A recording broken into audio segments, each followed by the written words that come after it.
வணக்கம். பொதுவாக நந்தினிஸ் வைப்ஸ் ரொம்பவே பாசிட்டிவ் வைப்ஸாக இருக்கும். இந்த விலாகை பொறுத்த வரைக்கும் ரொம்பவே எமோஷ்னல் வைப்ஸ்ன்னு தான் சொல்லணும். ஜைத்தூன் அப்படின்னு ஒரு ரெஸ்டாரண்ட், இந்த இடத்துக்கு போகணும் அப்படின்னு பாப்பா பசங்கள்லாம் ரொம்ப விரும்பினாங்க.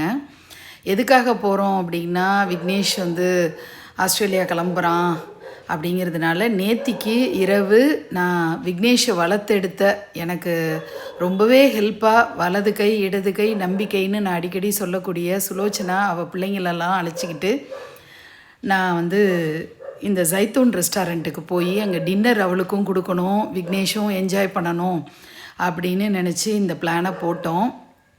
பாப்பா காலேஜ் முடித்து அப்புறம் கிளம்பி நாங்கள்லாம் இந்த ரெஸ்டாரண்ட்டுக்கு போகிறதுக்கே 9:30 மணி ஆயிடுச்சு நேற்று நைட்டு. அதுக்கப்புறம் அவங்க எல்லாருமே நான்வெஜ் சாப்பிட்றவங்க, நான் மட்டும்தான் வெஜிடேரியன். ஸோ என்னோடய பசங்க விக்னேஷ், பாப்பா அஷ்ரிதான்ட்டு பேர். ஸோ எல்லாமே நான்வெஜ் பழகியிருக்காங்க. இப்போல்லாம் நான் என்னுடைய ஒரு எண்ணங்களை எல்லாம் நிறுத்திக்கிறது. நான் என் பிள்ளைங்களே இருந்தாலும் அவங்க ஒரு இண்டிவிஜுவல் பர்சன் அப்படின்னு சொல்லிட்டு அவங்களுடைய உணர்வுகள், அவங்க என்ன விரும்புகிறாங்களோ அதை செய்யலாம். அதனால் நான் எந்த ஒரு பெரிய ரூல்ஸ் அண்ட் ரெகுலேஷன்ஸ் எல்லாம் போடுறதில்ல. அதுலேயும் பாப்பா படிக்கிறதே கல்னரி ஆர்ட்ஸ். அதனால் அவளோட குக்கிங் ரிலேட்டடான விஷயங்கள் அவள் படிக்கிறா, ஹோட்டல் மேனேஜ்மெண்ட் படிச்சிட்ருக்கா. ஸோ அவளுக்கு நிறைய டிஷ்ஷஸ் ஆர்டர் பண்ணணும், இதெல்லாம் சாப்பிட்டு பார்க்கணும், அதெல்லாம் சாப்பிட்டு பார்க்கணுன்னு அவளுக்கு நிறைய எண்ணங்கள். ஸோ நான்வெஜ் தான் ஆர்டர் பண்ணாங்க. நான் எல்லா சகிப்புத்தன்மையும் வாழ்க்கையில் கற்றுக்கிட்டேன் அப்படின்னு தான் சொல்லணும். எந்த ஒளிவு மறைவும் இல்லாமல் நான் ஒரு தனிப்பட்ட மனுஷி, என் பையன் என் பொண்ணு அவங்க வாழ்க்கை அது ஒரு தனிப்பட்ட விஷயம். ஈச் அண்ட் எவ்ரிபடி அவங்களுக்கான இண்டிவிஜுவாலிட்டியோடு வாழணும் அப்படின்னு நினைக்கிற கொள்கை எனக்கு இருக்குது. ஸோ எனக்கு வேணுங்கிறத நான் ஆர்டர் பண்ணிக்கிட்டேன். என் கூட வந்தவங்க எல்லாருமே நான்வெஜ் சாப்பிட்றவங்கன்றதுனால அவங்களுக்கு தனியாக ஆர்டர் பண்ணி, அப்புறம் எல்லாருடைய மகிழ்ச்சி தான் முக்கியம் அப்படிங்கிற ஒரு இடத்துல தான் நான் இருக்கேன். என்னை சுற்றி இருக்கிறவங்கள சந்தோஷப்படுத்துறது தான் என்னோட ஒரு தனிப்பட்ட இன்பம் அப்படின்னு நினைக்கிறேன். எப்படி பிரார்த்தனைகளை எல்லாருக்காகவும் பண்ணுறனோ அதே மாதிரி எல்லாருடைய மகிழ்ச்சியை பார்த்து அதில் நான் சந்தோஷப்படணும் அப்படின்னு நான் நினைக்கிறேன். சுலோச்சனாவுடைய பசங்க 2 பேருமே இன்ஜினியரிங் படிக்கிறாங்க. ஒரு பையன் இன்ஜினியரிங் படிக்கிறான், பொண்ணு காமர்ஸ் குரூப் பண்ணிகிட்ருக்கா, காலேஜ் படிச்சிட்ருக்கா.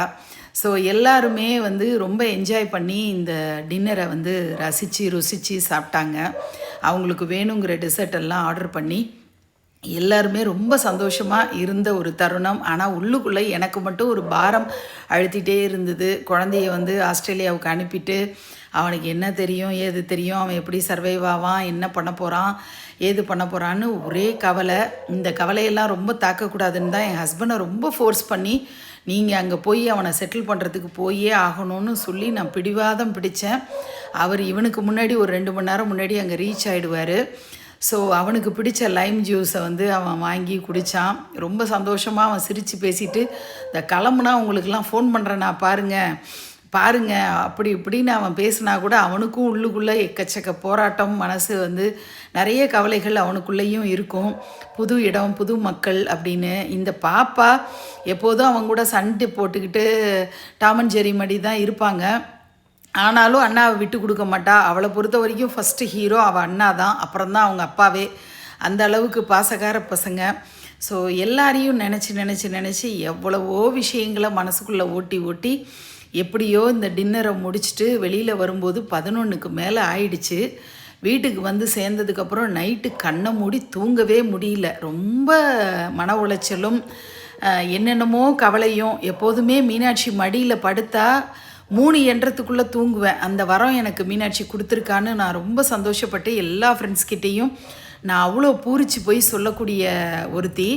ஆனால் நேத்திக்கு நைட்டு கண்ணு கொட்டி தூங்க முடியல, கண்ணை மூடி தூங்க முடியலன்ற மாதிரி, இமைக்கவே முடியலன்ற மாதிரி என்னமோ உளர்றேன் பாருங்க. அந்த மாதிரி தான் ஒரு எமோஷ்னல் ஃபீல், ஒரு மிக்சடு ஃபீலாக இருந்தது.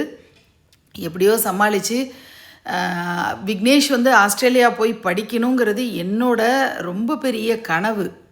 அவன் அந்த படிப்பு அண்டர் கிராஜுவேஷன் முடிஞ்சு இடைப்பட்ட நாளில் ஒரு 9 மாதம் ஒர்க்குக்கு போனான். அதில் அவனுக்கு நிறைய ஒரு ஸ்கோப் இருக்குது, நான் இதிலேயே இருக்கிறேன்னு சொல்லி கூட நான் ரொம்ப ஃபோர்ஸ் பண்ணி அவனை வந்து கண்டிப்பாக நீ மேலே படிக்கணும், அம்மாவுக்காக மாஸ்டர்ஸ் பண்ணு அப்படின்னு சொல்லி அவனுக்கும் ஒரு இன்ட்ரெஸ்ட்டை ஊக்கப்படுத்தி ஏற்படுத்தி தான் அவனை நான் இப்போ கம்பல் பண்ணி தான் அனுப்புகிறேன்.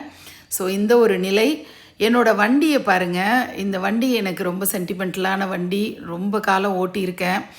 ஒரு 8 இயர்ஸ்க்கு மேலே நான் பயன்படுத்தின வண்டி. அதை திரும்ப கடகடன்னு இருந்ததை நல்ல கம்ப்ளீட்டாக சர்வீஸ் கொடுத்து எல்லா பார்ட்ஸையும் புதுசாக மாற்றி டயர் ஏர்லாம் எல்லாத்தையுமே வந்து புதுசு பண்ணி இப்போது நவீனுக்கு கொடுக்குறேன். சுலோச்சனாவோட பையன். ஏன்னா நவீன் வந்து எடுத்துகிட்டு போகிறான். ஆக்சுவலி சுலோச்சனாவுக்கு தான் நான் கொடுக்குறேன்.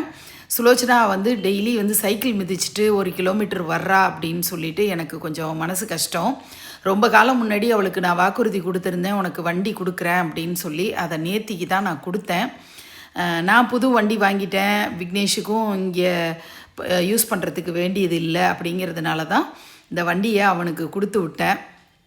ஸோ இனிமேல் சுலோச்சனா நம்ம வீட்டுக்கு வண்டியில் வரப்போகிறா அப்படிங்கிறது எனக்கு ஒரு விதத்தில் ஒரு மன மகிழ்ச்சியை ஏற்படுத்துது. காலையில் எழுந்த உடனே வாசினி பாப்பா பார்க்குறது தான் முதல் வேலையாக வச்சுப்பேன். தேதி கிழிக்கும்போது அடடா குழந்தை இன்றைக்கி ஊருக்கு கிளம்ப போகிறானான்ற ஒரு மாதிரி மனசை போட்டு அழுத்துகிற உணர்வு இருந்தது. சமாளிச்சுட்டு இன்றைக்கி வேலையெல்லாம் பார்க்கணும், அவன் நல்லபடியாக அங்கே போய் சேர்கிற வரைக்கும் கவலை இருக்குமா அப்படின்னு வாசினிட்ட ஒரு அழுதுட்டு, அதுக்கப்புறம் அவனுக்கு பிடிச்ச சாம்பார் ரொம்ப இஷ்டப்படுவான். ஸோ தோசையும் சாம்பாரும் இன்றைக்கி பிரேக்ஃபாஸ்ட்டு பண்ணிடலாம் அப்படின்னு சொல்லிட்டு பாசிப்பருப்பு போட்டு சாம்பார் வைக்கலாம் அப்படின்னு சொல்லிட்டு அதற்கான ஏற்பாடெல்லாம் அப்படி பண்ணேன். கை வேலையை பார்த்துட்டே இருக்கே தவிர எல்லா வேலையும் அனிச்சையாக செய்கிறேனே தவிர மனசு வந்து ஏதோ ஒரு அழுத்தம் இருந்துகிட்டே இருக்கிறத உணர்கிறேன். ஒரு வேளை கூட எந்த ஒரு குழப்பமும் இல்லாமல் நான் பண்ணிகிட்ருக்கேன். அது பாட்டுக்கு அனிச்சையாக நடக்குது. ஆனால் மனசு மட்டும் அதில் லயிக்க மாட்டேங்குது. எங்கேயோ ஒரு மனசை போட்டு அழுத்துகிற ஒரு உணர்வு தொடர்ந்து இருந்துகிட்டே இருந்தது. அவனோட ஃப்ரெண்டு வந்து 2 லைம் ஜூஸ் வாங்கிட்டு வந்து கொடுத்தான். காலையில் வந்து அவனுக்கு இன்றைக்கி ஆஃபீஸ் இருக்குதுன்னு சொல்லிட்டு வந்து பார்த்துட்டு இவனை விஷ் பண்ணிவிட்டு போனான். ஏர்போர்ட்டில் வரிசையாக ஃப்ரெண்ட்ஸ் வந்துகிட்டே இருந்தாங்க.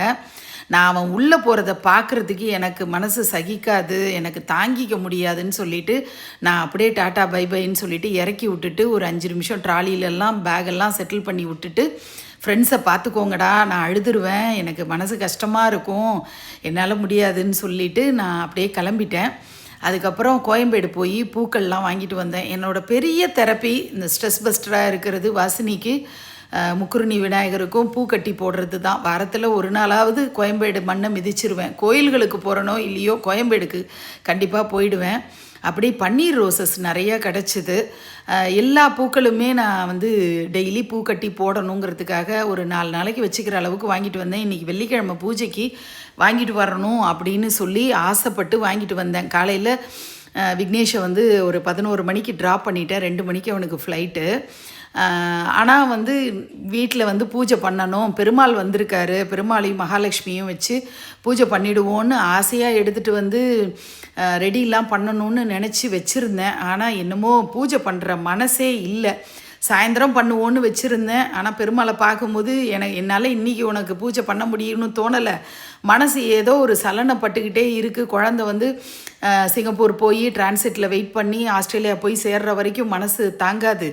அதனால் உனக்கு நான் சனிக்கிழமையிலேயே பண்ணிக்கிறேன், நாளைக்கு பண்ணிக்கிறேன், என்னை மன்னிச்சிடுன்னு சொல்லிவிட்டு அப்புறம் ஆக்சுவலி கிச்சனில் வந்து இந்த ப்ராடக்ட்ஸ் எல்லாம் நம்மளோட சப்ஸ்கிரைபர் வந்து அவங்க வந்து பெங்களூர்லேருந்து அனுப்பியிருந்தாங்க. அவங்களுடைய இந்த ப்ராடக்ட்ஸ் ஆக்சுவலி மாதுரி ஹெர்பல் ப்ராடக்ட்ஸ்னோ என்னமோ பேர். அவங்க வந்து நீங்கள் யூஸ் பண்ணி பாருங்கன்னு சொல்லிட்டு இந்த ஹேர் கலரிங் பவுடர், சீயக்காய் பவுடர், ஃபேஸ் பேக்கு அப்படின்னு நிறைய அனுப்பியிருந்தாங்க. அது அனுப்பி ஒரு வாரம் மேலே ஆகுது.